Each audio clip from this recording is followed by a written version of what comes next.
Do you want to turn the dead bodies of your enemies into massive room-clearing nukes? Do you want to not only dominate the battlefield but look cool while you do it, using your finisher to both blow up the room and generate unlimited grenade energy? What is going on, Guardians? Dorvarich here, and in this video I will be showcasing a Sentinel build featuring a forgotten exotic that became insanely strong with the new Lightfall changes. Heart of Inmost Light may have gotten a significant nerf, but thanks to the new mod system and fragments we don't even need it anymore. In the background you're seeing some legendary campaign gameplay, so we're 15 power under level, and just look at what happens every time we finish her. We get a huge void explosion all around us and a full grenade energy refund. And that's all on top of weakening everything in the room and generating non-stop healing for both us and our teammates. Now let's dive into the build explanation.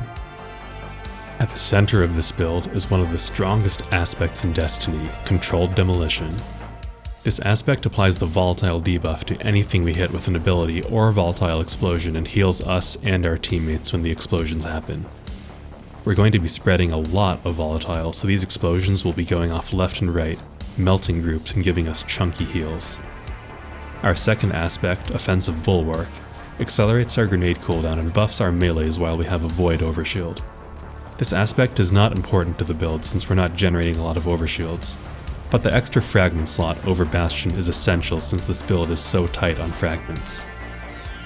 The melee and grenade abilities are up to personal preference. I prefer Vortex Grenade since it feels the most consistent to me, but Magnetic, Scatter, and Void Wall are strong too. For melees, Shield Bash and Shield Throw both have their uses. Shield Bash hits much harder and can be used to suppress, while Shield Throw comes out much faster and can be used as an emergency heal. For fragments, every single fragment we're running is core. We're packing a lot of functionality into one build and it barely all fits into 4 fragment slots. We've got Echo of Instability to give our weapons volatile rounds, Undermining to give our grenades a 15% weakening debuff, and Starvation to get Devour for full heals and chunks of grenade energy on kills. Our last fragment, Echo of Cessation, is new with Lightfall. It creates a void breach on volatile kill, and since nearly everything we kill will be volatile, these things will be everywhere, giving barricade energy and activating Devour. But more importantly, whenever we finish her, it makes everything around us volatile, and that is where our exotic armor piece of choice comes in, Severance Enclosure. Severance Enclosure causes our powered melees to trigger an explosion, the size and damage of which scales with the tier of the target we kill, with finishers creating an even larger explosion. So when we finisher an enemy, first everything around us becomes primed with volatile. Then the Severance explosion triggers immediately after, detonating the volatile enemies and turning our finisher into a room-clearing nuke. Now that our finishers are blowing up everything nearby, our armor mods are built to turn every single finisher we perform into a nearly full grenade energy refund. The central mod to the build is Explosive Finisher, which requires at least 3 stacks of armor charge to activate. When we perform a finisher with 3 stacks, Explosive Finisher will consume the stacks and give us nearly our whole grenade back. We're using 2 copies of Empowered Finish to generate 2 stacks of armor charge on Finisher provided that we're empty. Stacks on stacks will bump this up to 3 stacks, which turns this into a self-sustaining loop. Every finisher will consume 3 stacks to refund our grenade. Then Empowered Finish will see that we're now out of stacks, and it will generate 3 more stacks for the next finisher to consume. And all the while, the combination of Echo of Cessation and Severance Enclosure is turning those finishers into void nukes. The rest of our mod suite is built to enhance our grenades since we'll be throwing so many of them. Ashes to Assets converts grenade kills into super energy. Double Momentum Transfer gives us melee energy back when our grenades deal damage. Firepower generates orbs from grenade kills which feed into double innervation to help ensure that we get that last little bit of grenade energy back as fast as possible. As for stats, the first priority is 100 resilience. Even though it was just nerfed, 30% damage reduction is still extremely strong, and will do a lot for our survivability and endgame content. We combine this with resist mods on the chest piece to become extra tanky.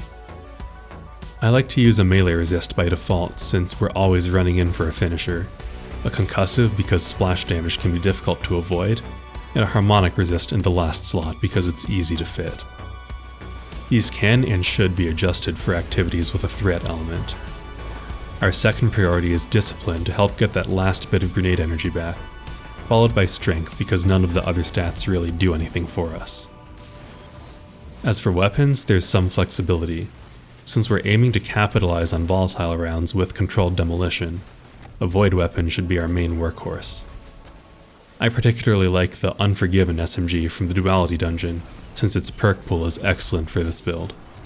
Demolitionist, Repulsor Brace, and Adrenaline Junkie are the standout perks to look for. Any Void Dragonfly weapon also performs well with the build, since the Dragonfly Explosion will also spread Volatile for some serious detonation action. The Monarch is a standout since the Poison Splash will both spread Volatile and detonate on subsequent ticks. And there you have it, a Sentinel build that makes use of the new Lightfall mods to generate even more grenade energy than the old pre-nerf Heart of Inmost Light version could. Void Titan has a strong, flexible kit that can handle just about any situation in the game, and this build is a fantastic way to not only drown the battlefield in purple haze, but look like an absolute boss while doing it. I hope you all enjoyed the build and breakdown. Drop a like if you found this video helpful or entertaining, and if you want to see more endgame oriented builds like this one, consider subscribing to the channel. You can also find all my builds in a playlist, which I'll link in the description. You can find a dim link to the build in the description too, as well as a consolidated image of the build at the end of the video. If you have any questions, feel free to ask in the comments. I'll do my best to answer every question that comes my way. Thanks for watching, and I will see you in the next one, Guardians.